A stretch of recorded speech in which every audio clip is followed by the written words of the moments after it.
الحلقة الخامسة من بسمة عمل.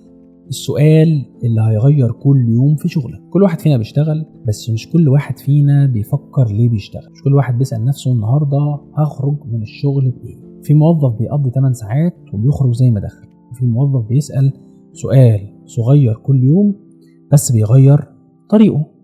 هتعلم ايه النهاردة؟ استفاد من الشغل بإيه؟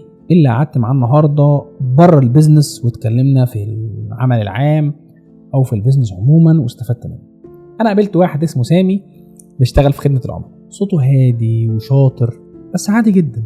بس في يوم هو في تدريب المدرب قال له كلمة علقت في دماغه: كل يوم في معلومة جديدة بس مش كل الناس بتسأل عنها.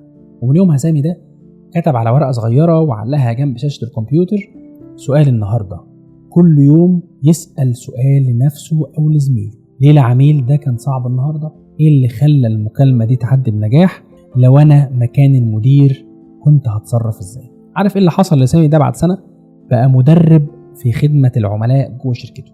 مش لانه اخد كورسات، بس لانه كان كل يوم بيسأل سؤال يفتح له افاق جديدة في شغله. الرسالة بقى لك النهاردة يا سيدي: الفرق مش في عدد السنين، الفرق في عدد الاسئلة اللي بتسألها لنفسك جوه السنين دي، واللي بيكون لها اجابات منطقية وعملية بتعلمك حاجة جديدة. السؤال هو اللي بيخلي اليوم ما يعديش على الفاضي، هو اللي بيكشف لك التفاصيل وبيخليك تشوف اللي غيرك مش شايف. نصيحة لك النهاردة: ابدأ من النهاردة واكتب سؤال واحد بس كل يوم يخليك تخرج من اليوم بإجابة تفتح لك آفاق جديدة حتى لو كانت الإجابة دي صغيرة.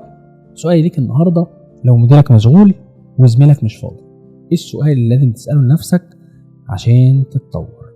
اشوفكم في حلقة جديدة ان شاء الله من بسمة عمل.